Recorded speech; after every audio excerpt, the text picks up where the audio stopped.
Yeah. Once again, all of you, good morning.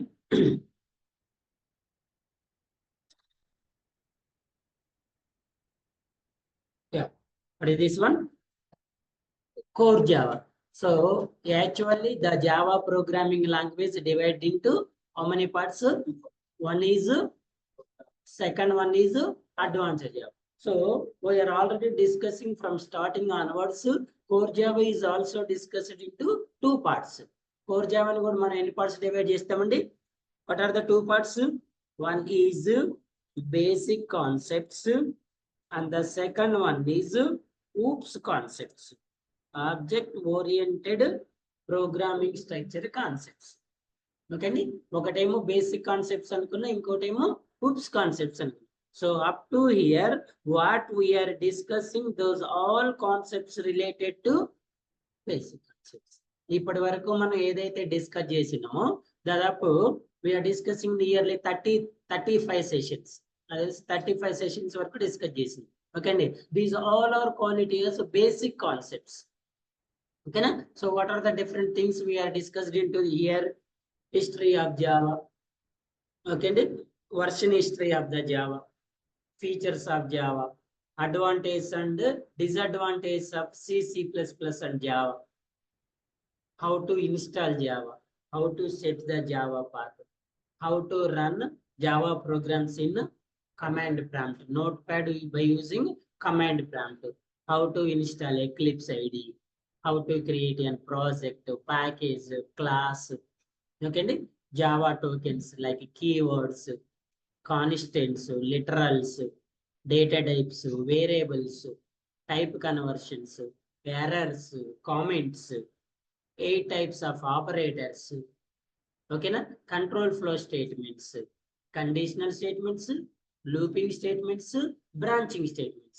Okay na, one by one definition చూసినాము, syntax చూసినాము, flow chart చూసినాము, explanation చూసినాము, with different example programs కూడా చూసినాము. Okay na, then arrays చూసినాము. What is array? How to declare static array, dynamic array. Different types of arrays కూడా చూసినాము. Next strings చూసినాం, స్ట్రింగ్ మెథడ్స్ కూడా చూసినాం. ఓకే అండి, వీటన్నిటిని ఏమంటారంటే బేసిక్ కాన్సెప్ట్స్ అంటారు. So remember one point, how you are proficient in basic concept that will helpful to move the easy method in OOPS concepts. మీరు బేసిక్ కాన్సెప్ట్స్ లో ఎంత అయితే బాగా నేర్చుకుంటారో అప్పుడే మీరు OOPS కాన్సెప్ట్స్ అంత ఎఫెక్టివ్ గా నేర్చుకోగలుగుతారు. ఈ బేసిక్ కాన్సెప్ట్స్ అన్ని డైరెక్ట్ గా ప్రోగ్రామ్ మొత్తం రాదు మనకి. ఇక్కడ అక్కడో పాయింట్ యూజ్ అవుతా ఉంటుంది. ఈ OOPS బేసిక్స్ ఎంతైతే మీరు నేర్చుకుంటారో మీకు అడ్వాన్స్డ్ జావా అనేది అంత ఈజీ ఉంటుంది. ఓకేనా? ఎందుకంటే అడ్వాన్స్డ్ జావా అనేది continuation part of core Java. Core జావాకి కంటిన్యూషన్ పార్ట్. మీరు ఇది పర్ఫెక్ట్ నేర్చుకుంటేనే అక్కడికి వెళ్తారు. ఇక్కడ కాన్సెప్ట్ నేర్చుకోకుండా ప్రోగ్రామ్స్ ప్రాక్టీస్ చేసుకుని అడ్వాన్స్డ్ జావాకి వెళ్ళారు అనుకోండి, ఇది రాకపోగా అది కూడా రాదు. ఎందుకంటే ఇవి రెండు రిలేటెడ్ పార్ట్స్ కాబట్టి. ఓకేనా? ఇవి బేసిక్ అని. So now today onwards we will discuss OOPS concepts, object oriented programming structure concepts. Very very important అండి. చాలా ఒక 10 టాపిక్స్ వరకు ఉంటాయి. వెరీ కేర్ఫుల్గా వినాలి. మీరు ఇంటర్వ్యూలో కూడా ఈ 10 టాపిక్స్ మీద మీకు 7 to 8 క్వశ్చన్స్ వస్తాయి. బేసిక్ కాన్సెప్ట్స్ మీద నుంచి 4-5 క్వశ్చన్స్ వస్తాయి. ఈ OOPS మీద నుంచి మాత్రం కంపల్సరీగా 7-8 క్వశ్చన్స్ వస్తాయి. ఓకేనా? సో చూడండి, first of all Java is in which programming language? Object oriented. C++ is procedure oriented. Actually C is completely procedure oriented. In the C++ we are introduced the OOPS concepts. C++ లో only OOPS concepts introduction మాత్రమే ఉంది. But జావాలో మాత్రం all OOPS concepts అనేవి execute చేశారు. ఓకేనే? So ఇక్కడ question, is it Java is pure object oriented programming language? The question is, Java is pure object oriented programming language? The answer is no, not yes. Yes, Java is object oriented but not an pure. ఏంటి sir pure object oriented అంటే ఏంటి? ఎందుకు Java pure object oriented కాదంటే, interview question చూడండి. Pure object oriented లో without object creation మనం programmes రాయలేము. Pure object oriented ఉంటే object ని క్రియేట్ చేయకుండా మనం ప్రోగ్రామ్ ని ఎగ్జిక్యూట్ చేయలేదు. కానీ మీరు అబ్జర్వ్ చేస్తే ఇప్పటి వరకు మనం రాసిన బేసిక్ కాన్సెప్ట్స్ లో ఎక్కడైనా ఆబ్జెక్ట్ ని క్రియేట్ చేసుకున్నావా? క్లాస్ లో మెథడ్ డైరెక్ట్ మెథడ్ లో మెయిన్ మెథడ్ లో రన్ చేసుకున్నాం. ఓకే అండి, ఇది ఒక పాయింట్. సెకండ్ పాయింట్ ఏంటంటే ప్యూర్ ఆబ్జెక్ట్ ఓరియంటెడ్ ఎక్కడా కూడా ప్రిమిటివ్ డేటా టైప్స్ కి సపోర్ట్ చేయదు. అన్ని నాన్ ప్రిమిటివ్ డేటా టైప్స్ కి సపోర్ట్ చేస్తుంది. But Java supports an primitive data types also like integer, float, char, boolean. Okay అండి, ప్యూర్ ఆబ్జెక్ట్ ఓరియంటెడ్ ఎప్పుడు కూడా ప్రిమిటివ్ డేటా టైప్స్ కి సపోర్ట్ చేయరు. ఒక పాయింట్. ఇంకో పాయింట్ ఏంటి, ప్యూర్ ఆబ్జెక్ట్ ఓరియంటెడ్ లో ఆబ్జెక్ట్ ని క్రియేట్ చేయకుండా మనం ప్రోగ్రామ్స్ ని డైరెక్ట్ గా మెయిన్ మెథడ్ లో రన్ చేయదు. Out of the main method ని రాసుకొని ఆ మెథడ్ ఏం చేయాలి, మెయిన్ మెథడ్ లో కాల్ చేసుకోవాలి త్రూ ఆబ్జెక్ట్ ద్వారా. ఓకేనా, అందుకే జావా అనేది object oriented but not an pure object oriented. Okay అండి, so in the object oriented structure they implement all the hoops concepts. Object oriented లో అన్ని హూప్స్ కాన్సెప్ట్స్ కంప్లీట్ గా ఎస్టాబ్లిష్ చేసి ఎగ్జిక్యూట్ చేసే ఉన్నాయి. ఓకే అండి, ఆ టాపిక్స్ ఏంటి, నార్మల్ ప్రోగ్రామ్స్ కి ఆబ్జెక్ట్ ఓరియంటెడ్ కి ఉన్న డిఫరెన్స్ ఏంటో 1 by 1 చూద్దాం. కంప్లీట్ స్ట్రక్చర్ మాడిఫై అవుతుంది. మనం రాసే ప్రోగ్రామ్ స్ట్రక్చర్ కూడా కంప్లీట్ గా మాడిఫై అవుతుంది. ఇప్పటి వరకు మనం ఏం చేసినాం, క్లాస్ క్రియేట్ చేసినాం, ఇమీడియట్ గా మెయిన్ మెథడ్ క్రియేట్ చేసినాం, మెయిన్ మెథడ్ లో బాడీ రాసి డైరెక్ట్ రన్ చేస్తాం. ఇప్పుడు అలా కాదు, ఫస్ట్ క్లాస్ క్రియేట్ చేసి క్లాస్ లో మెథడ్స్ క్రియేట్ చేసుకొని ఆ మెథడ్స్ ని మెయిన్ మెథడ్ లో కాల్ చేసుకోవాలి. అప్పుడే మనకి ప్రోగ్రామ్ అనేది ఎగ్జిక్యూట్ అవుతుంది. సో అవి ఎలా ఎగ్జిక్యూట్ అవుతాయి, అందులో ఏమేమి టాపిక్స్ ఉంటాయి, ఏమేమి కాన్సెప్ట్స్ ఉంటాయి, ఒకసారి కాన్సెప్ట్స్ చూసుకున్న తర్వాత ఫస్ట్ కాన్సెప్ట్ కి వెళ్దాం. ఓకేనా, సో ఆబ్జెక్ట్ ఓరియంటెడ్ లో ఫస్ట్ టాపిక్ ఏంటి సార్ అంటే, ఫస్ట్ ఉండే ఏంటి సార్ అంటే క్లాసెస్ అండ్ యాక్చువల్గా ఆబ్జెక్ట్ ఓరియంటెడ్ లో మ్యాండేటరీ థింగ్స్ ఏంటండి, క్లాసెస్ అండ్ ఆబ్జెక్ట్స్. మనం at the beginning of the class లోనే first day 1 onwards classes object గురించి డిస్కస్ చేసి అక్కడ మనం క్లాస్ గురించి క్లియర్ డిస్కస్ చేసినాం. ఏమని, class is an virtual thing, class having an predefined template, class having an basic features, class having an basic features, every class having some of the objects, every object follows to some class basic or common features. Okay అండి, class is mandatory, object is optional. Class అనేది mandatory, object అనేది optional అనుకున్నాం. Which object follows the features of the class, that object belongs to that class అని కూడా అనుకున్నాం. Okay అండి, ఇది object. Class is created with the help of class keyword. So జావాలో మనం ఏ ప్రోగ్రామ్ అయినా రాయాలి అంటే ఫస్ట్ దేంతో స్టార్ట్ చేయాలి, క్లాస్ తోటి స్టార్ట్ చేయాలి. ఎలా రాయాలనుకున్నాం, క్లాస్ కి సింటాక్స్ ఏం చెప్పినామండి, క్లాస్ కి సింటాక్స్ చెప్పినాం కదా. What is the syntax for class, class is keyword and class name, no parenthesis, no semicolon. ఓకేనా, ఇక్కడ parenthesis ఉండవండి, ప్లస్ సెమీకోలన్ ఉండు. parenthesis దేనికి ఉంటాయి సార్ అంటే మెథడ్కి ఉంటాయి. parenthesis ఎప్పుడు దేనికి ఉంటాయి, మెథడ్కి ఉంటాయి. ఓపెన్ చేసిన తర్వాత ఈ ఓపెన్ లో యాక్చువల్గా ఏం రాసుకోవాలి, బాడీ ఆఫ్ క్లాస్ రాసుకోవాలి, బాడీ ఆఫ్ ద క్లాస్ రాసుకోవాలి. ఆ బాడీ ఆఫ్ ద క్లాస్ ని మీరు ఏదైనా రాసుకోవచ్చు. ఓకేనా, బట్ జావా ప్రోగ్రామ్ కంపల్సరీగా దేంతో స్టార్ట్ అవ్వాలి, క్లాస్ తోటి. సో మనం కూడా ఇప్పటి వరకు ప్రోగ్రామ్స్ అన్ని దేంతో స్టార్ట్ చేసినాం, క్లాస్ తోటే స్టార్ట్ చేసినాం. మరి what about object, object is physical thing. ఎవరి ఆబ్జెక్ట్ హ్యావింగ్ an 3 things. ఏంటి అండి, one is identity, second one is behaviour, third one is state. Identity ఉంటుంది, స్టేట్ ఉంటుంది, బిహేవియర్ ఉంటుంది. ఈ మూడింటిని బేస్ చేసుకొని అది ఆబ్జెక్ట్ అనే విషయాన్ని మనం ఫైండ్ చేయొచ్చు.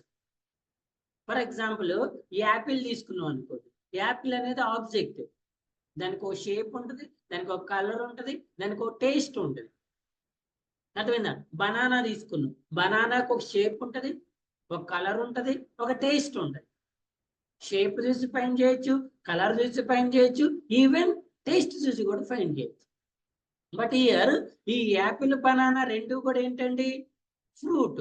మరి ఫ్రూట్ యొక్క షేప్, ఫ్రూట్ కి షేప్ ఉంటుందా, ఫ్రూట్ కలర్ ఉంటుందా, ఫ్రూట్ కి టేస్ట్ ఉంటుందా, ఉండదు. సో అందుకే దాన్ని ఏమంటున్నాం మనం, క్లాస్ అంటారు. క్లాస్ అనేది ఏంటండి, pre defined template. Pre defined template అంటే మీరు ఎలా పర్ఫామ్ చేయాలనే దానికి ఆల్రెడీ మనం డిసైడ్ చేసి ఉంటుంది ప్రొఫార్మా. మీరు యాజ్ యూజువల్ గా ఏం చేయాలి, దాన్ని ఫాలో అవ్వాలి. ఆన్లైన్ లో మీరు ఏదైనా ఒక అప్లికేషన్ ఫామ్ ఫిల్ చేస్తారు. ఇప్పుడు ఫేస్బుక్ అకౌంట్ రిజిస్ట్రేషన్ చేసుకుంటున్నారు.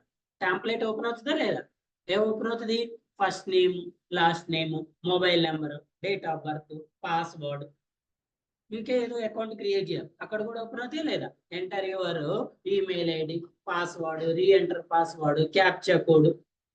అదేంటి, ప్రీ డిఫైన్డ్ టాంప్లెట్. ఆ టాంప్లెట్ లో మీరు ఏం చేయాలి, డేటాని ఫిల్ చేసుకోవాలి. ఎవరు ఫిల్ చేయాలి, ఎవరైతే రిక్వైర్డ్ ఉన్నారో. ఫర్ ఎగ్జాంపుల్ 100 మెంబర్స్ కస్టమర్స్ ఉంటే అందరికీ ఏముంటదండి, సేమ్ టాంప్లెట్ ఉంటుంది. అందరికి ఏముంటది, సేమ్. ఆ టాంప్లెట్ ని క్లాస్ అనుకుంటే అందులో మీరు ఎంటర్ చేసే, ఫర్ ఎగ్జాంపుల్ తన డేటా ఎంట్రీ, తను ఆబ్జెక్ట్, మీరు ఆబ్జెక్ట్, బట్ టాంప్లెట్ అనేది class. The template for same for all. ఆ టాంప్లెట్ నీకైనా సేమ్ ఉంటది, నీకైనా సేమ్ ఉంటది, ఎవరికైనా సేమ్ ఉంటుంది. But objects are differences. మరి అందరి డేటా సేమ్ ఉంటుందా, అందరి డేటా సేమ్ ఉంటుందండి, ఉండదా.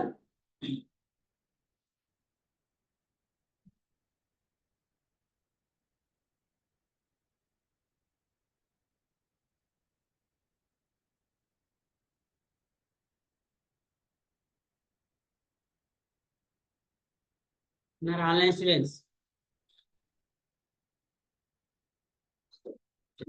So it is an one predefined template. ఏంటంటే క్రియేట్ యువర్ వరాకిల్ అకౌంట్. ఏముంది, email address, password, retype password, country name, job title. దీన్ని ఏమంటారు, క్లాస్ అంటారు. క్లాస్ అంటే ఏంటండి, ప్రీ డిఫైన్డ్ టాంప్లెట్. టాంప్లెట్ అంటే మీరు ఏం చేయాలనే దానికి ఒక షేప్ ఇస్తున్నారు. ఓకే అండి. టాంప్లెట్ అంటే ఏంటి, అందులో యాక్చువల్ డేటా ఉండదు. మీ అందరూ ఎగ్జామ్ ఫీజు కట్టడానికి పోతున్నారు. మీరు ఎగ్జామ్ ఫీజు కట్టడానికి మీకు ఫామ్ ఇస్తారు కదా, ఆ ఫామ్ లో మీ డేటా ఉంటుందా, ఉంటుందా ఉండదా, ఉండదు. ఏముంటది, మీరు డేటాని ఎలా ఫిల్ చేయాలో ఉంటది. అర్థమైందండి. మీరు డేటానే, for example 50 members exam fee కట్టడానికి వెళ్ళారంటే నేను 50 మెంబర్స్ కి ఒక అప్లికేషన్ ఫామ్ ఇచ్చా. ఇప్పుడు చెప్పండి, అందరూ డేటా అనేది సేమ్ ఫార్మేట్ లో ఫిల్ చేస్తారా లేదా, data different but format is same. అదే నేను ఈ 50 మెంబర్స్ కి వైట్ పేపర్స్ ఇచ్చా, మీ డీటెయిల్స్ ఫిల్ చేయండి అన్న. ఇప్పుడు 50 మెంబర్స్ సేమ్ ఫిల్ చేస్తారా, ఆర్డర్ సేమ్ ఫిల్ చేస్తారండి. ఒకటి ఫస్ట్ పేరు రాస్తారు, ఒకటి లాస్ట్ పేరు రాస్తారు, ఒకటి సంతకం పైన పెడతారు, ఒకటి కింద పెడతారు. ఎందుకు, ఎందుకు, there is no predefined structure. ఇలా చేయాలని మీకు ఏం చెప్పలేదు కదా, చెప్పకపోతే ఏం చేస్తారు, యువర్ ఓన్, మీ ఓన్ థాట్స్. నేను ఇలా చెయ్యాలని చెప్తే నువ్వు అలా చేస్తావు, నేనేం చెప్పకపోతే ఏం చేస్తావు, మీ ఇష్టం, రిజర్వేషన్. ఇప్పుడు నేను 9 AM క్లాస్ అని చెప్పా, మీరు ఎన్నింటికి వస్తారు, 9కి. మరి నేను చెప్పలేదు, ఇప్పుడు చెప్పండి మీరు ఎన్నింటికి వస్తారు, అందరు 9కి రావాలని రూల్ ఉందా, 9కి వస్తారు, 10కి వస్తారు, 8కి వస్తారు, 7కి వస్తారు, ఒకటి రాడు అసలు. ఎందుకు సార్, మీరు చెప్పలేదు కదా. There is no predefined structure. So class అనేది ఎప్పుడు కూడా ప్రీ డిఫైన్డ్ స్ట్రక్చర్ ని క్రియేట్ చేస్తుంది. క్లాస్ ఎప్పుడు కూడా ఏం చేస్తుంది, ప్రీ డిఫైన్డ్ స్ట్రక్చర్. ఆబ్జెక్ట్స్ అనేవి ఏం చేస్తాయి, ఆ ప్రీ డిఫైన్డ్ స్ట్రక్చర్ ని యూజ్ చేసుకుంటాయి. ఓకేనా. ఇప్పుడు ఈ టాంప్లెట్ అనే దాన్ని మనం క్లాస్ అనుకుంటే ఇందులో ఏముంటాయి, ప్రీ డిఫైన్డ్ టాంప్లెట్. ఇది నువ్వు నేమ్ ఇక్కడ, ఈమెయిల్ అడ్రస్ ఇక్కడ ఫిల్ చేయాలి, పాస్వర్డ్ ఇక్కడ ఫిల్ చేయాలి, retype password. For example 1 lakh members వరాకిల్ account create. 1 lakh members data A order లో ఉంటుందండి, ఏ ఆర్డర్ లో ఉంటుంది, సేమ్ ఆర్డర్ లో ఉంటుంది. ఎందుకంటే all of you must follow this class. అందరూ కూడా ఏం చేయాలి, ఈ టాంప్లెట్ నే ఫాలో అవ్వాలి. అంత కాకుండా నా ఇష్టం వచ్చినట్టు నేను రాసుకుంటా సార్ అంటే పాసిబుల్ అవుతుందా. అంటే మనం ఒక అప్లికేషన్ క్రియేట్ చేసేటప్పుడు ఫస్ట్ ఏం క్రియేట్ చేస్తాము, క్లాస్ క్రియేట్ చేస్తాం, టాంప్లెట్ క్రియేట్ చేస్తాం. ఓకేనా. సో ఇప్పుడు ఈ డేటా ఫిల్ చేసే వాళ్ళు ఎవరు, దోస్ ఆర్ ద ఆబ్జెక్ట్స్. చూడండి, ఫర్ ఎగ్జాంపుల్ ఇప్పుడు నేను నా పేరు రాస్తున్నా, నా మెయిల్ ఐడి రాస్తున్నాను అనుకోండి, tronics.tech.gmail.com. అవునా. ఇప్పుడు ఈ డేటా ఎవరైతే ఎంటర్ చేస్తున్నారో ఈ పర్సన్ ఏమంటారు, ఆబ్జెక్ట్ అంటారు. ఆబ్జెక్ట్ అనేది ఏంటండి, రియల్ వర్డ్ ఎంటిటీస్. ఆబ్జెక్ట్స్ అనేది ఎవరు, రియల్ ఎంటిటీస్ కదా. So I'm enter my name is Krishna. Who is Krishna, who is Krishna, he is an object. How you know, because he is filling the class. He is ఎప్పుడైతే మనం ఇందులో డేటాని fill చేసినో we are belongs to this class. ఎప్పుడైతే మనం ఇందులో డేటాని fill చేసినా మనం ఏమవుతామండి, ఈ క్లాస్ యొక్క ఆబ్జెక్ట్స్ అవుతాం. ఎందుకు, we all are follow this object features. చూడండి, ఎప్పుడైతే మీరు ఈ ఫీచర్స్ ని ఫాలో అవ్వరో మీకు ఏం చూపిస్తుంది, ఎర్రర్ చూపిస్తుంది. ఫాలో కాకపోతే ఏం చూపిస్తుంది, ఎర్రర్ చూపిస్తుంది. అర్థమైందా? So objects are physical thing, classes are virtual things. Classes are class having an basic or common features. Every object must follows the features of the class. Every object we have in three things. One is state, second one is, third one is behavior. Okay, so how you create the class, we know. What is the syntax? This one. How to create an object. మరి class ని create చేయటం అయితే వచ్చింది, మరి object ని ఎలా create చేసుకోవాలండి? What is the syntax? What is the syntax? Class name, object name is equals to new class name within parentheses. This is the syntax. Class name, object name, new class name. ఈ class name అనేది predefined class అయినా అయి ఉండొచ్చు, లేదంటే user defined. Scanner, scan equal to new scanner system dot in. ఇక్కడ scanner అనేది ఏంటండి, a class, predefined class. Predefined class. ఇప్పుడు నేను ఎడిషన్ అని రాశాను. ఎడిషన్ అనేది ఏ class, user. Predefined class కైనా ఆబ్జెక్ట్ ని క్రియేట్ చేసుకోవచ్చు, యూజర్ డిఫైన్డ్ క్లాస్ కైనా ఆబ్జెక్ట్. సో క్లాస్ నేమ్ అనేది మనం ఏ క్లాస్ కి అయితే ఆబ్జెక్ట్ ని క్రియేట్ చేస్తానో ఆ క్లాస్ యొక్క నేమ్ ని మెన్షన్ చేయాలి. ఆబ్జెక్ట్ నేమ్ అనేది user define, as your issue. Rules తెలుసు కదా, common rules. Don't start with digits, don't start with special symbols, ఇంకా don't give the white spaces, don't give the duplicate names, don't use any predefined. ఆ rules, common rules అన్ని నేర్చుకోవాలి. ఓకేనా? Don't use any predefined words, ఇవన్నీ కూడా common rules. Next, what is a new? New is an keyword we are using to allocate memory for this object. ఈ object అనే దానికి మనం మెమరీని అలికేట్ చేయాలి కదా, దానికోసం న్యూ అనే కీవర్డ్ యూజ్ చేస్తాం. అగైన్ క్లాస్, యాక్చువల్లీ ఇది క్లాస్ కాదండి, దీన్ని కన్స్ట్రక్టర్ అంటారు. ఓకేనా? మనకి నెక్స్ట్ ఊప్స్ కాన్సెప్ట్స్ లో కన్స్ట్రక్టర్ అనే టాపిక్ వస్తుంది, అక్కడ ఇంకా క్లియర్ గా చెప్తారు. ఓకేనా? ఇది యాక్చువల్లీ దీన్ని క్లాస్ కింద అక్కడ పెరాన్సిస్ ఉండాలని చెప్పానా లేదని చెప్పాను. మరి ఇక్కడ మనం ఏం రాసినామండి, మరి ఇప్పుడు దీన్ని పెరాన్సిస్ అంటారా, ఏమనాలి? పెరాన్సిస్ ఉంటే మెథడ్ అనాలి. అదే ఇప్పుడు చూడండి, ఇది క్లాస్ నేమ్ అన్నాం. Okay, I'm also agree because there is no parenthesis. But when you call this one is also class name, it is wrong. When you write, when you go with without parenthesis, now it is called it as a class. But when you enter in same class names in both places, it shows a duplication. అదే class name రెండు place లో చూపిస్తే ఏమవుతుందండి, duplicate చూపిస్తుంది. మరి duplicate చూపించకుండా ఉండాలంటే ఏం చేయాలి సార్ అంటే, దీన్ని కన్స్ట్రక్టర్ అంటారు. ఓకేనా? What is constructor will discuss in later sessions. అదేనా?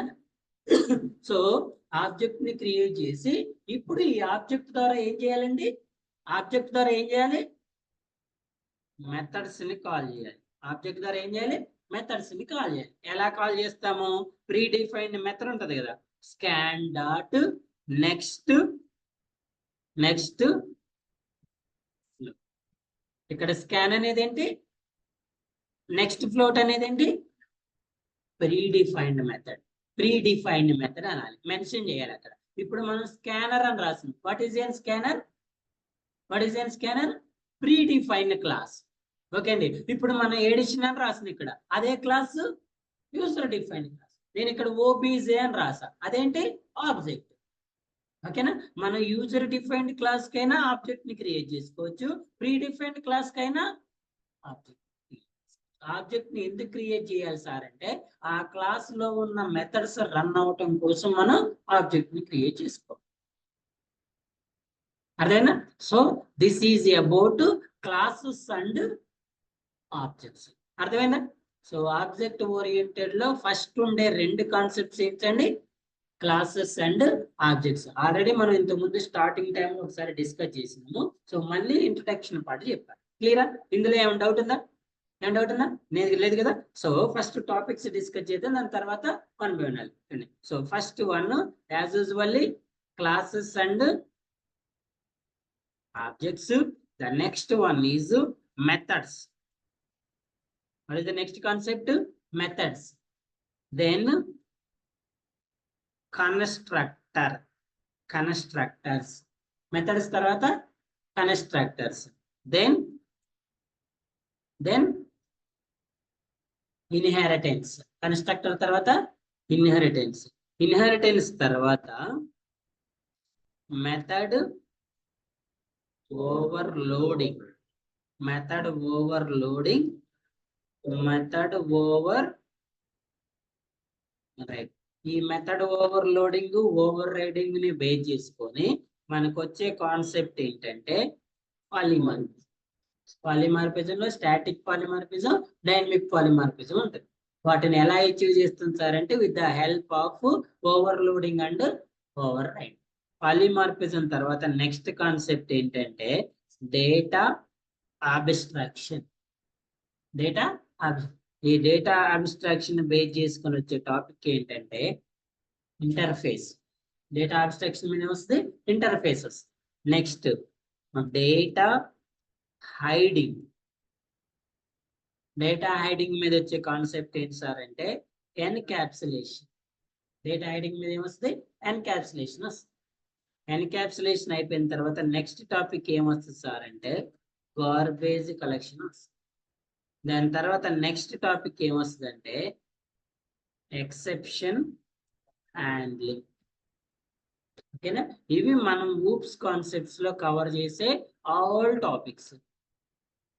ఊప్స్ కాన్సెప్ట్స్ లో కవర్ చేసే topic classes and objects, methods, constructor, inheritance, overloading and over riding, polymorphism, data abstraction, interface, data hiding, encapsulation, garbage collection, exception. ఈ రెండింటిని base చేసుకొని polymorphism వస్తుంది, abstraction base చేసుకొని interface వస్తుంది, hiding ని బేస్ చేసుకొని ఎన్క్యాప్సులేషన్ వస్తుంది. ఇందులో నుంచి మీకు ఇంటర్వ్యూలో ఏదో ఒక 4-5 టాపిక్స్ మీద క్వశ్చన్స్ రావచ్చు. రీసెంట్ గా నిన్న ఈవినింగ్ వెళ్ళేటప్పుడు మన ఓల్డ్ స్టూడెంట్ ఒక అబ్బాయి కలిసింది. అబ్బాయి సెలెనియం విత్ జావాలో ఇంటర్వ్యూస్ ఫేస్ చేస్తున్నారు. సార్ ఎక్సెప్షన్ హ్యాండ్లింగ్ మీద క్వశ్చన్ అడగని ఇంటర్వ్యూ లేదు సార్ అని. ప్రాబ్లం ఏంటంటే మనోడు నియర్లీ 30 to 35 ఇంటర్వ్యూస్ ఫేస్ చేస్తాడు. 30 to 35 ఇంటర్వ్యూలు ఫేస్ చేసింది ఇప్పటి వరకు. ఆల్ ఎంఎన్సీ, డెలైట్ కూడా ఫేస్ చేసింది, ఇన్ఫోసిస్ ఫేస్ చేసింది, టీసీఎస్ ఫేస్ చేసింది. Actually he is having and real time experience of 3 years in manual testing. Manual testing లో 3 years రియల్ టైమ్ ఎక్స్పీరియన్స్ ఉంది. Genuine person. ఈ మధ్య రెసిషన్ అప్పుడు జాబ్ పోయింది. లాస్ట్ 1 year ఆన్వర్డ్స్ ఈ స్ట్రగ్లింగ్. మన దగ్గరకు వచ్చిండు, నా దగ్గర మాన్యువల్ ఆటోమేషన్ నేర్చుకుండు, కావాలని నేను మాన్యువల్ చెప్పి అప్పటి నుంచి interviews face. Lack of communication కావచ్చు. దాని ఎక్కువ ప్రాబ్లం ఎక్కడ ఫేస్ చేస్తుందంటే కమ్యూనికేషన్ ప్రాబ్లం. సబ్జెక్ట్ ఉంది బట్ దాన్ని ఎక్స్పోజ్ చేసే కమ్యూనికేషన్ లేదు, మ్యాచ్ అవ్వట్లే రెండు. నీ దగ్గర లోపల ఏదో సబ్జెక్ట్ ఉంది, దాన్ని ఎక్స్ప్రెస్ చేయలేకపోతుంది. సో కంపెనీస్ ఎప్పుడు కూడా ఏం చేస్తుంది, సాఫ్ట్వేర్ ఇండస్ట్రీ ఎప్పుడు కూడా కమ్యూనికేషన్ విత్ సబ్జెక్ట్ రెండు. చాలా మంది ఒక సబ్జెక్ట్ ఉన్నా కమ్యూనికేషన్ ఉన్నా పోవాలనుకుంటారు, రెండు ఉంటేనే పోతారు. ఇప్పుడు నేను నీకు క్వశ్చన్ అడిగా, నీకు ఆన్సర్ తెలుసు, నువ్వు చెప్పలేకపోయినప్పుడు అది నీకు తెలిసిన వేస్ట్ కదా, అవునా? మీరు ఇప్పుడు యూనివర్సిటీ ఎగ్జామ్ రాస్తారు, తోడుకి చెప్పాల్సిన అవసరం లేదు. పెన్ను కొట్టుకొని మీ మైండ్ లో ఉన్న దాని అంతా ఏం చేస్తారు, పేపర్ మీద రాస్తారు. బట్ ఇంటర్వ్యూలో అలా కాదు కదా, యూ షుడ్ ఎక్స్ప్రెస్ ఇట్. అందుకే మీకు కాలేజీ లెవెల్లో వైవా అని ఉంటుంది తెలుసా? వైవా ఉంటుంది, ప్రాక్టికల్ ఎగ్జామ్స్ లో వైవా ఉంటుంది. మీరు యాజ్ ఏ స్టూడెంట్స్ మీరేం ఫీల్ అవుతారంటే, వైవా అంటే సార్లు మళ్ళీ ఏడ్పీయడానికి చేస్తారని అడుగు క్వశ్చన్లు అడుగుతారు కదా, అక్కడ ఏం చేస్తారు మీరు? సైలెంట్ కూర్చుంటారు కదా, ఏం మాట్లాడితే ఏం ఇబ్బంది అవుతుంది అని సైలెంట్ కూర్చుంటారు. సో అక్కడ నుంచే మీరు ఓవరాల్ ప్రాక్టీస్ చేసుకుంటూ రావాలి. ఆ viva is equals to interview. ఆ viva is equals to interview. అసలు నాకు తెలిసి అయితే ఫ్యూచర్ లో అసలు కొన్ని ఎగ్జామ్స్ టెస్టులు తీసేసి దానికి ఓరల్ పెట్టాలి. ఓరల్ అంటే 10 క్వశ్చన్లు, క్వశ్చన్ పేపర్ ఇచ్చి ఆ క్వశ్చన్ ఎక్స్ప్లెయిన్ చేయాలి వాడు అక్కడే. మీకు కూడా ఇప్పుడు రివ్యూస్ ఉంటాయి, రేపు రివ్యూస్ కూడా ఏముంటాయి, ఓరలే. పోయి మీరు this is my project, these are the modules, these are the technology I'm using అని మీరు ఎక్స్ప్లెయిన్ చేయాలి. The first page is this one. In this, we are using these technologies. We will develop this page like this one. These are the front end. This is back end. This is your database. The nature of the project. The nature of the project. A nature. Every project nature ఉంటుంది. E-commerce ఒక nature ఉంటుంది, banking ఒక nature ఉంటుంది, insurance ఒక nature ఉంటుంది. ఆ nature of the project ని మీరు ఎలా చెప్పాలి, ఓవరాల్ గా చెప్పాలి. సో అక్కడ నుంచి మీకు అది ప్రాక్టీస్ రావాలి. లేకపోతే మీరు ఎంత నేర్చుకున్నా, ఎంత సంపాదించినా కూడా ఇంటర్వ్యూలో క్రాక్ చేయలేరు. ఇంటర్వ్యూ క్రాక్ చేయకపోవడానికి మోస్ట్ రీజన్ ఏంటంటే communication, lack of communication. Communication అనగానే ఏం చేస్తారు మనల్ని, ఇమ్మీడియట్ గా రేపే స్పోకెన్ ఇంగ్లీష్ లో జాయిన్ అవుతారు. స్పోకెన్ ఇంగ్లీష్ లో జాయిన్ అయితే కమ్యూనికేషన్ వస్తుందండి. నువ్వు ఏ జాయిన్ అయినా ఎక్కడైనా కూడా నువ్వు ప్రాక్టీస్ చేస్తేనే వస్తుంది. అర్థమైందా? సో అందుకే మీరు ఏం చేయాలంటే సబ్జెక్ట్ తో పాటు కమ్యూనికేషన్ కూడా ఇంక్రీజ్ చేసుకోవాలి. అది ఎప్పుడు ఇంక్రీజ్ అవుతుందంటే మాట్లాడితే అవుతుంది, మాట్లాడకపోతే ఎప్పుడు కాదు. ఓకేనా? సో తెలుగా, ఇంగ్లీషా, హిందీయా, తమిళా కాదు, ఫస్ట్ మాట్లాడటం నేర్చుకోవాలి, దాన్ని లాంగ్వేజ్ లో కన్వర్ట్ చేయటం నేర్చుకోవాలి. ఫస్ట్ స్పోకెన్ నేర్చుకోవాలి, నోరు తెరిచి మాట్లాడటం అనేది నేర్చుకోవాలి. అది తెలుగా, ఇంగ్లీషా, హిందీ సెకండరీ, దాని తర్వాత లాంగ్వేజ్ ని ఇంప్రూవ్ చేసుకోవాలి. ఫస్ట్ తెలుగులో చెప్పడం నేర్చుకుంటే దాన్ని ఇంగ్లీష్ లోకి ఎలా కన్వర్ట్ చేయాలని నేర్చుకోవాలి. అర్థమైందండి? ఇప్పుడు నేను ఇన్ని క్లాసులు చెప్తున్నా అంటే నేను మాట్లాడగలుగుతున్నా అంటే ఎలా, నేను రోజు ప్రాక్టీస్ చేస్తున్నా కాబట్టి మాట్లాడగలుగుతాను. అవునా? మరి నాకు ప్రాక్టీస్ లేనప్పుడు నేను మాట్లాడగలుగుతానా? మాట్లాడలేను కదా. స్పాంటేనియస్ గా ఆన్సర్ చేసే కెపాసిటీ మీ మైండ్ లో ఇంక్రీజ్ అవ్వాలి. అప్పుడే మీకు తొందరగా జాబ్ వస్తుంది. వచ్చినా కానీ పోకుండా ఉంటుంది. సాఫ్ట్వేర్ లో జాబ్ రావటం ఎంత అయితే ఇబ్బందో, దాన్ని పోగొట్టుకోకుండా నిలబెట్టుకోవటం కూడా అంతే క్రైటీరియా. ఓకేనా? నెల అయ్యేసరికల్లా ఓన్లీ శాలరీ ఒక్కటే మిమ్మల్ని హ్యాపీ చేస్తుంది. అది కూడా 1 or 2 days.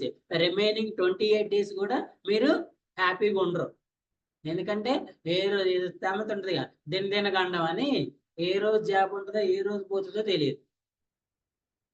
అర్థమైందా? సో అది పోకుండా ఉండాలంటే మీరు ఏం చేయాలి, ప్రాక్టీస్ చేస్తూ ఉండాలి, కీప్ ఆన్ అప్గ్రేడ్ అవుతా ఉండాలి. క్లియరా? అర్థమైందా? సో అబ్బాయి నాకు నైట్ కలిసి ఏం చెప్పిందంటే, తను నాకు చూపించింది అనమాట. చెప్పా కదా, దాదాపు 35 ఇంటర్వ్యూస్ అటెండ్ అయింది, 35 అటెండ్ అయ్యండి లాస్ట్ 6 months ఆన్వర్డ్స్. నా దగ్గర కోర్స్ అయిపోయి కూడా దాదాపు 3 months.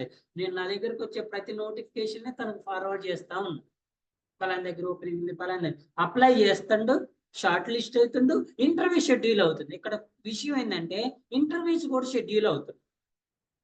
ఎందుకంటే తన రియల్ టైం జెన్యూన్ ఎక్స్పీరియన్స్ ఉంది, వాంటెడ్ టెక్నాలజీస్ ఉన్నాయి వాళ్ళ దగ్గర, కానీ ఆన్సర్ చేయలేకపోతే. ఓకేనా? నాకు చూపించింది, ఈ ఇంటర్వ్యూలో 10 క్వశ్చన్లు అడిగితే ఇంటర్వ్యూ అయిపోయిన 10 క్వశ్చన్లు నోట్ చేసుకుంటాడు పేపర్ మీద. ఆ 10 క్వశ్చన్లు నెక్స్ట్ ఇంటర్వ్యూలో, ఈ 2 ఇంటర్వ్యూలో కామన్ క్వశ్చన్స్ ని షార్ట్ లిస్ట్ చేస్తాడు. మళ్ళీ నెక్స్ట్ ఇంటర్వ్యూ పెట్టేటప్పుడు ఈ కామన్ క్వశ్చన్స్ చదువుకొని పోతాడు. అలా ఒక 35 to 40 క్వశ్చన్స్ ని షార్ట్ లిస్ట్ చేసి పెట్టుకున్నాడంట. మాన్యువల్ లో కావచ్చు, కోర్ జావాలో కావచ్చు, సెలీనియం లో కావచ్చు, ఆటోమేషన్ టెస్ట్. ఓకేనా? సో మీరు కూడా అలా చేయాలి. కొంతమందికి ఒకసారికి జాబ్ వస్తుంది, కొంతమందికి 2 సార్లు వస్తుంది, ఒకటికి 50 సార్లు వచ్చినా రాదు. So keep on practice. నేను ఒకటే చెప్పాను, అరే బాబు ఇబ్బంది లేదు, నువ్వు 35 కాదు 135 వచ్చినా నీకు జాబ్ వచ్చిన రోజు మంచి జాబ్ వస్తుంది. ఇప్పుడు చెప్పండి, మీరు ఒకసారి ఎస్యూమ్ చేసుకోండి, అన్ని ఇంటర్వ్యూలు పార్టిసిపేట్ చేస్తే అబ్బాయికి నాలెడ్జ్ ఉంటుందా ఉండదు? ఉంటుందా ఉండదండి? ఎంత నాలెడ్జ్ ఉంటుంది చెప్పండి? ఎంత నాలెడ్జ్ ఉంటుందండి? హెవీ నాలెడ్జ్ ఉంటుంది. ఎంత నాలెడ్జ్ ఉంటుంది? Very heavy. Methods, instructor, inheritance, overloading, overriding, polymorphism, data abstraction, interface, data hiding, encapsulation, garbage collection and exception handling. Sir, what are the different features of object oriented? Object oriented యొక్క features ఏంటి? ఎందుకు మనం object oriented concepts ని use చేయాలి? Okay అండి, గుర్తుపెట్టుకోండి. The main and important feature for object oriented is reusability. First one reusability. అంటే మనం ఒకసారి రాసిన యాక్చువల్గా మనం అప్లికేషన్ డెవలప్ చేసేటప్పుడు మాక్సిమం సేమ్ కోడ్ రిపీట్ అవుతా ఉంటుంది. అంటే ఇప్పుడు ఫర్ ఎగ్జాంపుల్ మనం ఒక బటన్ కోడ్ రాస్తున్నాం, అక్కడ బటన్ డిఫరెంట్ ఉంటుంది కానీ దాని ఫంక్షనాలిటీ సేమ్ ఉంటుంది. అవునా? ఏదైనా కూడా బటన్ మీద క్లిక్ చేస్తే అది లాగిన్ అవుతుంది, రిజిస్టర్ అయితే సబ్మిట్ అవుతుంది. ఇలానే కదా, submit button, register button, login button. ఒక టెక్స్ట్ బాక్స్ ఉందంటే దాని యొక్క నేచర్ సేమే ఉంటుంది. అది ఏది, ఇప్పుడు నేమ్ కి టెక్స్ట్ బాక్స్ ఉందండి, అది ఫస్ట్ నేమ్ అయిన టెక్స్ట్ బాక్స్, లాస్ట్ నేమ్ అయిన ఏదైనా టెక్స్ట్ బాక్స్, దాని నేచర్ ఏంటి? మనం డేటాను అందులో ఎంటర్ చేయడానికి పాసిబుల్ అవుతుంది. ఒక డ్రాప్ డౌన్ డెవలప్ చేస్తాం. డ్రాప్ డౌన్ అంటే ఏంటి? మనం ఒక లిస్ట్ ఇస్తాము, ఆ లిస్ట్ లో నుంచి ఒక పర్టికులర్ వన్ అని సెలెక్ట్ చేసుకోవాలి. అది కంట్రీస్ డ్రాప్ డౌన్ అయినా, స్టేట్స్ డ్రాప్ డౌన్ అయినా, లాంగ్వేజెస్ డ్రాప్ డౌన్ అయినా, ఇయర్స్ డ్రాప్ డౌన్ అయినా, ఏదైనా ఒకటే నేచర్. డేట్ ఆఫ్ బర్త్ లో డేట్ డ్రాప్ డౌన్ ఇచ్చిన, మంత్ ఇచ్చిన, ఇయర్ ఇచ్చిన. అవునా? డేట్ లో ఏమి ఇచ్చిన? 1 to 31 డేట్స్ ఇచ్చిన, మంత్స్ లో జనవరి టు డిసెంబర్ ఇచ్చిన, ఇయర్స్ లో ఒక పర్టికులర్ ఇయర్స్ ఇచ్చిన. ఇప్పుడు చెప్పండి, ఆ మూడు ఏంటండి? Drop down. అర్థమైందా? ఆ మూడింటి యొక్క క్లాస్ డ్రాప్ డౌన్. ఆబ్జెక్ట్స్ మాత్రం డిఫరెంట్. ఆబ్జెక్ట్స్ ఏంటి? Date, month, year. ఇలా మీకు మనకి ప్రోగ్రామింగ్ రాసేటప్పుడు కొన్ని కాన్సెప్ట్స్ అనేవి రిపీటెడ్ గా వస్తూ ఉంటాయి. ఓకే అండి, ఆ రిపీటెడ్ గా వచ్చినప్పుడు అదే డ్రాప్ డౌన్ మీకు అప్లికేషన్ లో ఒక 10 times వచ్చిందని, మీరు ఆ డ్రాప్ డౌన్ రావడానికి 10 lines ఆఫ్ కోడ్ రాస్తే దాన్ని 10 times రాయాలనుకున్నప్పుడు 10 10 100 lines ఆఫ్ కోడ్ వస్తుంది మీకు దానికి. ఓకేనా? సో అలా రాసినప్పుడు ఏమవుతుందంటే ఆ కోడ్ అనేది ఏమవుతుంది? ఇంక్రీజ్ అవుతుంది. కోడ్ ఎంత, స్టేట్మెంట్స్ ఎన్ని అవుతాయండి? ఎక్కువ వ్యాస్ట్ అవుతుంది. ఓకేనా? వ్యాస్ట్ అవటం వల్ల లైన్స్ ఆఫ్ కోడ్, ఎల్ఓసి అంటారండి, లైన్స్ ఆఫ్ కోడ్ ఇంక్రీజ్ అవటం వల్ల డిసడ్వాంటేజెస్ ఉంటాయి. వాట్ ఈస్ ద డిసడ్వాంటేజ్ చెప్పండి? First one, yes, first one is memory, second one is performance. Compilation, performance. So మనం ఎంతైతే మెమరీని ఆక్యుపై చేసిందో అంత సిస్టమ్ పర్ఫార్మెన్స్ మీద ఎఫెక్ట్ చూపిస్తూ ఉంటుంది. సో అవుతుంది కదా. సో మనం ఎఫెక్టివ్ మెమరీని యూజ్ చేయడం అనేది వన్ ఆఫ్ ద ఏమంటారు, కళ, అదొక కళ. ఓకేనా? సో ఎఫెక్టివ్ గా మనం మెమరీని యూజ్ చేయడం అనేది వెరీ వెరీ ఇంపార్టెంట్. ఆ ఎఫెక్టివ్ మెమరీని ఎలా యూటిలైజ్ చేస్తాం సార్ అంటే, the major one is reusability. Reusability అంటే ఏంటి? ఒక దగ్గర రాసిన కోడ్ మళ్ళీ మీకు అవసరం అయితే దాన్ని మళ్ళీ రాయకుండా రీయూజ్ చేసుకునే ఆప్షన్ రావాలి. దాన్ని మళ్ళీ రాయకుండా ఏం చేయాలి? రీయూజ్ చేసుకోవాలి. అలా రీయూజ్ చేసుకున్నప్పుడు ఏమవుతుందంటే ఎల్ఓసి ఇంక్రీజ్ అవుతుంది, దానివల్ల మెమరీ వేస్ట్ అవుతుంది, దానివల్ల పర్ఫార్మెన్స్ స్లో అవుతుంది. ఆ పర్ఫార్మెన్స్ అనేది అప్లికేషన్ యొక్క ఎగ్జిస్టెన్స్ మీద ఎఫెక్ట్ చూపిస్తూ ఉంటుంది. ఆబ్జెక్ట్ ఓరియంటెడ్ కన్నా ముందు రీయూజబిలిటీ అనే కాన్సెప్ట్ లేదు. ఓకేనా? సో ఆల్ లైన్స్ ఎన్నిసార్లు వస్తే అన్నిసార్లు రాస్తూనే ఉండాలి. ఎడిషన్ అనే మెథడ్ రాసింది, దాంట్లో 10 lines రాసింది. నీకు ఆ ఎడిషన్ అనే మెథడ్ నెక్స్ట్ వేరే ప్రోగ్రామ్ లో అవసరమైంది, వేరే application, you are able to reuse with the help of OOPS concepts. So first feature ఏంటి? Object oriented the reusable. మరి సెకండ్ ఫీచర్ ఏంటండి? సెకండ్ ఫీచర్ ఏంటి? రీడబిలిటీ. రీడబిలిటీ అంటే ఏంటంటే మనం ఇప్పుడు వరకు రాసిన వితౌట్ ఊప్స్ కాన్సెప్ట్స్ ప్రోగ్రామ్స్ అన్ని మెయిన్ మెథడ్ లో సీక్వెన్షియల్ మేనర్ లో రాసుకుంటే వచ్చింది. అవునా? కానీ ఇప్పుడు నుంచి రాసే వాటిని బ్లాక్స్ వైజ్ రాస్తాం.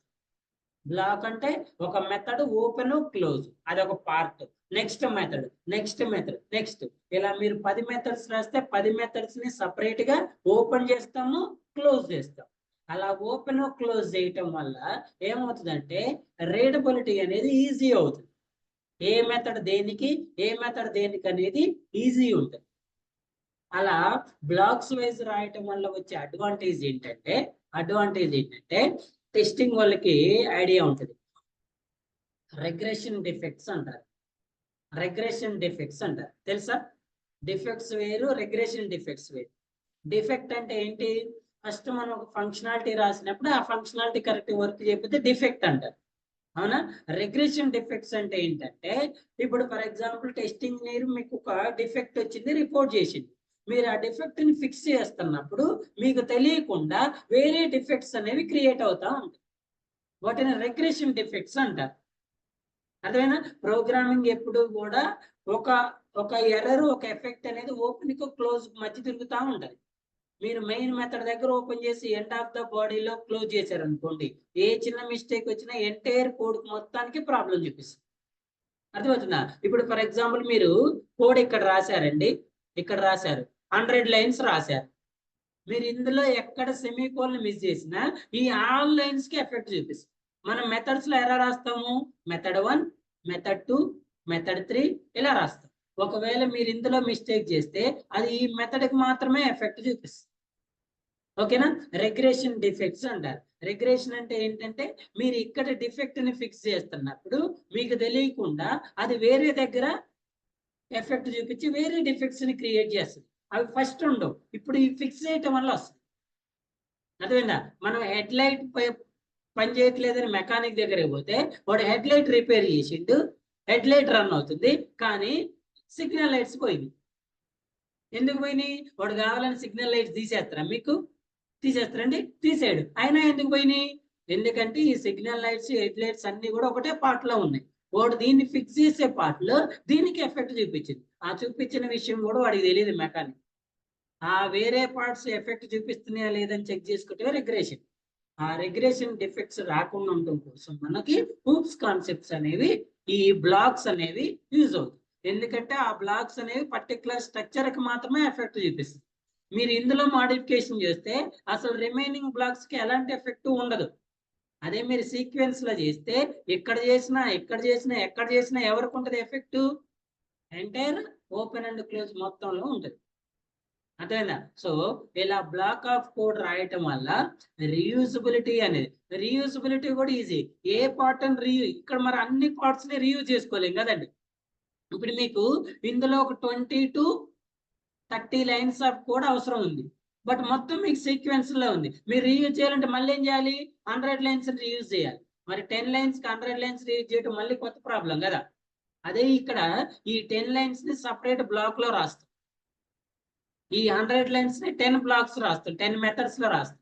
నీకు ఈ మెథడ్ కావాలంటే ఓన్లీ ఈ 10 లైన్స్ మాత్రమే రీయూజ్ చేసుకో. ఇక్కడ 10 లైన్స్ ఉంటుంది, దీన్ని రీయూజ్ చేసేటప్పుడు ఇక్కడ 3 లైన్స్ లో రీయూజ్ చేసుకోవచ్చు. అంటే 7 లైన్స్ ఆఫ్ కోడ్ అనేది మనకి డిక్రీజ్ అవుతుంది. ఇలా డిక్రీజ్ చేసుకుంటూ పోవటం వల్ల అప్లికేషన్ యొక్క పర్ఫార్మెన్స్ అనేది ఇంక్రీజ్ అవుతుంది. ఆబ్జెక్ట్ ఓరియంటెడ్ లో అడ్వాంటేజ్ ఏంటి? పర్ఫార్మెన్స్, రీయూజబిలిటీ, రీడబిలిటీ, మెమరీని ఎఫెక్టివ్ యూజ్ చేసుకోవచ్చు, ఎఫెక్టివ్ యూటిలైజ్ చేసుకోవచ్చు. దానివల్ల అప్లికేషన్ యొక్క పర్ఫార్మెన్స్ అనేది ఫాస్ట్ ఉంటుంది. At the end of the day మనం అందరం వర్క్ చేసే దేనికోసం అండి? అప్లికేషన్ ఫాస్ట్ గా రన్ అవటం కోసమే కదా. ఇప్పుడు అప్లికేషన్ రన్ అవటం వేరు, ఫాస్ట్ గా రన్ అవటం వేరు. ఇప్పుడు నేను ఒక ఎగ్జామ్ కండక్ట్ చేశానండి, ఇందులో 100 MCQs ఉన్నాయి. 100 MCQs ఉన్నాయి. నేను అందరూ కరెక్ట్ ఆన్సర్లు పెట్టాలని చెప్పిన. There is no time limit. Time ఇవ్వలేదు. 100 క్వశ్చన్స్ కి ఆన్సర్ చేయవాలి. మనోడు 1 hour లో చేసిండు, మనోడు 5 hours లో చేసిండు, మనోడు 24 hours లో చేసిండు. ఈ 24 hours లో చేసినాడు 100కి 100 పెట్టిండు, 5 hours లో చేసినట్టు 80 పెట్టిండు, 1 hour లో చేసినట్టు 50 ఆన్సర్ చేసిండు. మరి ఇప్పుడు ఎవరు? యాజ్ పర్ మా రూల్ ప్రకారం మరి వీడే ఫస్ట్ అన్నట్టు కదా, అవునా కదా? సో అంటే ఇక్కడ మనం కరెక్ట్ క్రైటీరియా, కరెక్ట్ ఆన్సర్స్ చేయటం ఒకటే తీసుకోవద్దు. ఏం తీసుకోవాలి? విత్ ఇన్ టైంలో చేయటం తీసుకోవాలి. అదేనా? సో ఈ 100 క్వశ్చన్స్ నేను 2 hours టైం ఇస్తాను. 100 క్వశ్చన్స్ ఏం చేస్తండి 2 నువ్వు అన్ని కరెక్ట్ చేస్తావు but you need 24 hours. But వీళ్ళు ఏం చేస్తారు కొన్నైనా కరెక్ట్ చేస్తారు ఇన్ టైంలో చేస్తారు. అర్థమైందా? నీ అప్లికేషన్ రన్ అవటం కాదు, ఫాస్ట్గా రన్ అవటం, క్విక్గా రన్ అవటం అనేది ఇంపార్టెంట్. నేను సబ్మిట్ బటన్ మీద క్లిక్ చేస్తే ఎప్పుడొకప్పుడు నేను సబ్మిట్ అవుతలే అంటే ఓకేనా? మనకు ఫంక్షనాలిటీ పనిచేయటం ఒకటే కాదండి, ఆ ఫంక్షనాలిటీ అనేది ఎలా వర్క్ చేయాలి, ఫాస్ట్ అండ్ ఎక్యురేట్ గా వర్క్ చేయాలి. అప్పుడే మనకి కస్టమర్ అనేవాడు అప్లికేషన్ ని యూజ్ చేసుకో. మాకు లేకపోతే ఏమవుతాడు యూజ్ చేయటం వల్ల అప్లికేషన్ అనేది వర్కింగ్ లో ఉంది. క్లియరా? అర్థమైనా? సో ఇవన్నీ ఊప్స్ కాన్సెప్ట్స్ అండి. In the tomorrow session we will start in first one is methods. What is your method? How to declare? What is the signature of the method? What are the different types of methods? Static methods, non-static methods, predefined methods, user-defined methods. ఈ methods అన్ని ఎలా రాయాలి, ఎలా reuse చేసుకోవాలి, ఏమేమి access specifiers ఉంటాయి, return types ఏముంటాయి, parameters ఏముంటాయి, వాటిని ఎలా రీయూజ్ చేసుకోవాలి అనేది మొత్తం మెథడ్స్ కాన్సెప్ట్స్ లో వస్తుంది. ఓకేనా? సో అందరూ కూడా ఈ ఊప్స్ కాన్సెప్ట్స్ అయిపోయేంత వరకు వెరీ వెరీ కేర్ఫుల్ గా వింటే మీకు ఇవి హెల్ప్ అవుతుంది. ఓకేనా? ఆన్లైన్ స్టూడెంట్స్ కూడా ఎవరైనా పాసిబుల్ ఉంటే ఆఫ్లైన్ కి రావడానికి ట్రై చేయండి. లేదు సార్ నాకేం పాసిబుల్